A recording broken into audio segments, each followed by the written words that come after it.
Assalamualaikum warahmatullahi wabarakatuh.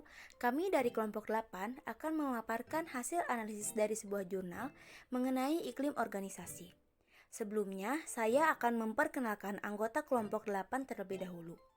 Yang pertama ada Azhari Sukmadiningrat, Halo guys. kemudian Ismi Nadia Zulfa.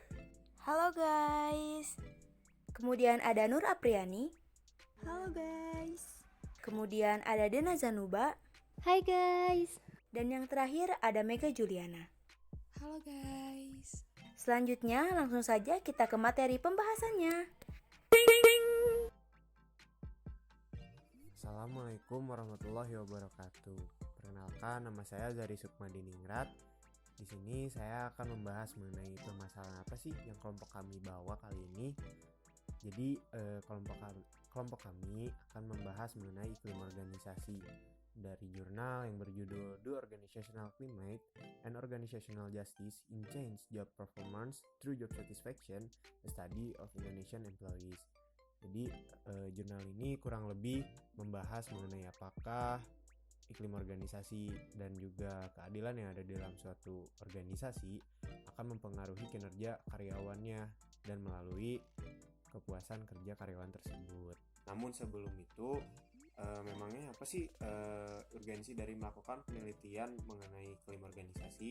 Jadi iklim organisasi yang terpelihara di suatu perusahaan akan menjadi faktor pengaruh bagi kinerja karyawan di perusahaan tersebut, baik dalam hal meningkatkan efektivitas maupun efisiensi karyawan tersebut. Menurut Davis, ada dua aspek yang penting yang seharusnya diperhatikan dalam iklim organisasi, yaitu tempat kerja itu sendiri dan perlakuan yang diterima oleh karyawan. Karyawan akan merasa bahwa iklim organisasi tertentu menyenangkan bila mereka melakukan sesuatu yang berguna dan mendapatkan feedback atau bermanfaat kepada dirinya sendiri. Dalam menciptakan iklim organisasi yang baik untuk keberlanjutan kehidupan perusahaan, maka diperlukan faktor penunjang untuk terciptanya iklim organisasi yang efektif.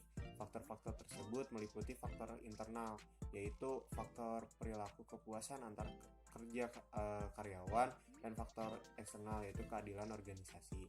Menurut Robbins, kepuasan kerja adalah sikap umum terhadap pekerjaan seseorang yang menunjukkan perbedaan antara jumlah penghargaan yang diterima oleh karyawan dan jumlah yang mereka yakini seharusnya mereka terima. Menurut Greenberg dan Baron, menjelaskan keadilan organisasi sebagai persepsi individu terhadap keadilan dalam proses pembuatan keputusan dan distribusi hasil yang telah diterima oleh individu.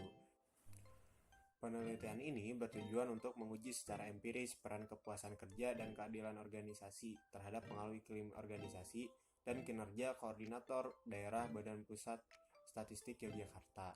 Penelitian ini secara khusus menyelidiki pengaruh iklim organisasi dan keadilan organisasi terhadap kepuasan kerja karyawan, pengaruh iklim organisasi, keadilan organisasi, dan kepuasan kerja terhadap prestasi kerja. Secara teoritis, hasil dari penelitian ini akan memberikan kontribusi teoritis terhadap penerapan Fishbane and Ashton Theory dalam bidang manajemen sumber daya manusia dan perilaku organisasi.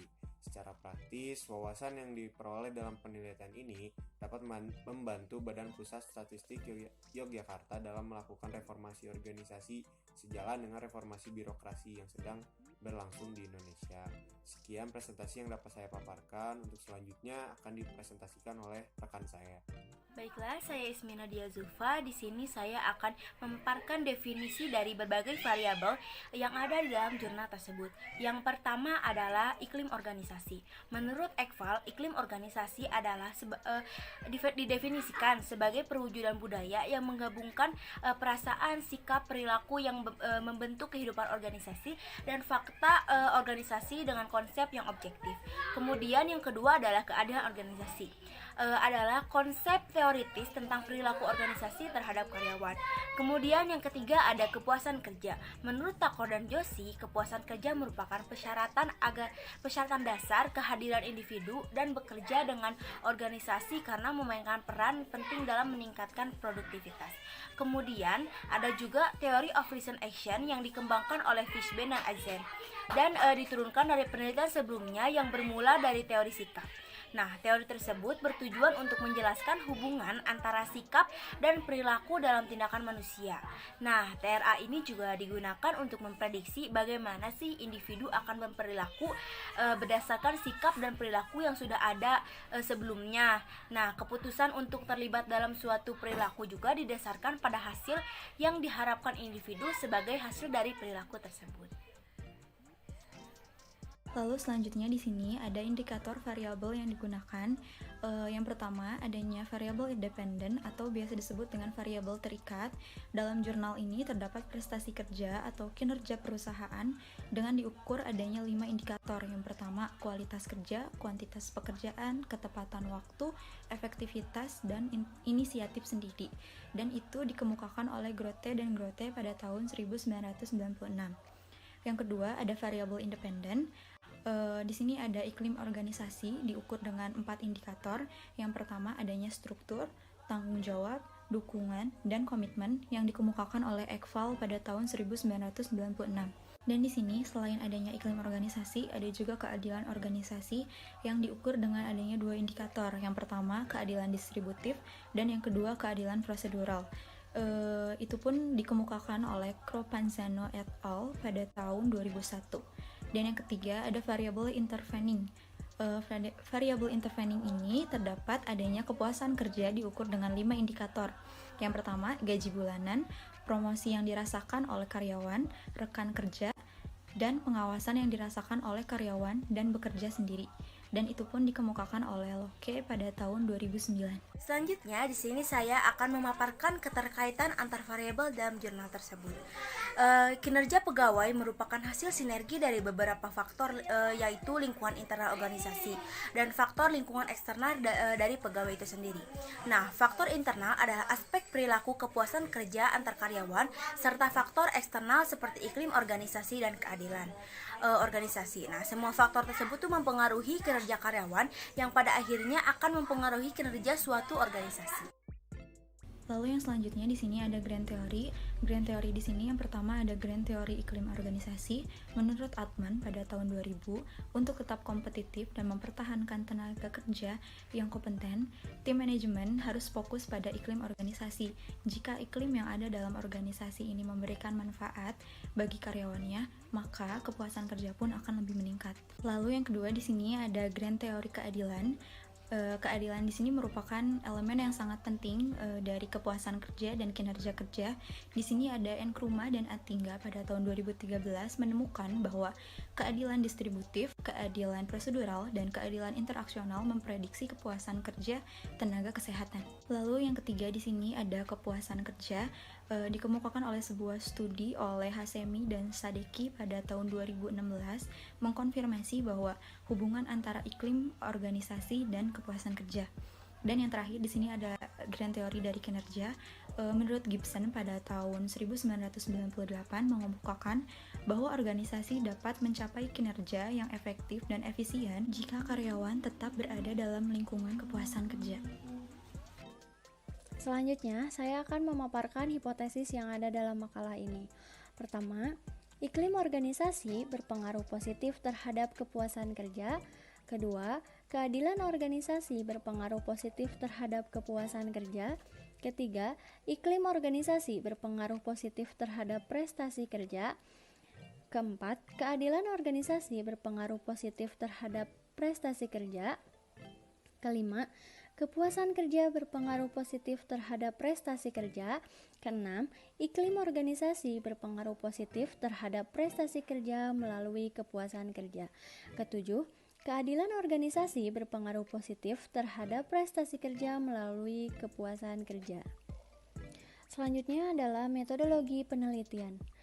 Penelitian ini menggunakan penelitian kuantitatif dengan unit analisis penelitiannya yaitu koordinator wilayah pada Badan Statistik Yogyakarta.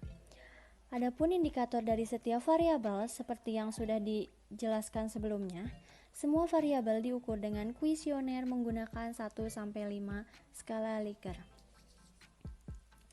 Structural Equation Model dengan versi Smart PLS 3.2 digunakan untuk menganalisis data yang dikumpulkan dalam penelitian ini. PLS adalah teknik yang juga dikenal sebagai pemodelan lunak. Teknik ini dikembangkan untuk mengatasi tantangan yang ditimbulkan oleh pemodelan keras. Teknik seperti ini mendapatkan sampel yang cukup besar, menemukan dukungan empiris untuk teori yang baru lahir, dan memenuhi asumsi teknik statistik yang kaku. Baik, selanjutnya pada kesempatan kali ini saya akan menyampaikan kesimpulan daripada jurnal yang telah kami analisis. Adapun kesimpulan daripada jurnal ini diantaranya adanya temuan secara empiris yang menemukan bahwa iklim organisasi dan juga keadilan organisasi secara signifikan mempengaruhi kepuasan kerja koordinator kabupaten statistik. Adapun beberapa pengaruh yang ditemukan di dalam jurnal ini diantaranya yang pertama, iklim organisasi yang berpengaruh positif terhadap prestasi kerja. Selanjutnya, keadilan organisasi yang tidak berpengaruh terhadap prestasi kerja. Dan juga yang terakhir, kepuasan kerja yang berpengaruh positif terhadap prestasi kerja. Selain itu, di dalam jurnal ini pun ditemukan bahwa kepuasan kerja memiliki mediasi yang signifikan terhadap pengaruh iklim organisasi dan juga keadilan organisasi terhadap kinerja kerja, yang mana kepuasan kerja ini dapat ditingkatkan dengan meningkatkan pula iklim organisasi dan juga keadilan organisasinya. Selain itu, di dalam jurnal ini pun ditemukan teori yang dapat berkontribusi terhadap perkembangan ilmu perilaku organisasi, yang mana dalam penelitian ini telah memverifikasi teori daripada Fishbein dan juga Atzane yang lazim disebut dengan teori tindakan beralasan, yang mana juga teori ini merupakan teori yang menghubungkan antara keyakinan, sikap, dan juga niat. Secara teoritis, hasil penelitian ini akan memberikan kontribusi teoritis terhadap penerapan Fishbein dan juga Atzane teori dalam bidang manajemen sumber daya manusia dan juga perilaku organisasi. Sekian presentasi dari kelompok kami. Mohon maaf apabila masih banyak kekurangan. Terima kasih. Wassalamualaikum warahmatullahi wabarakatuh.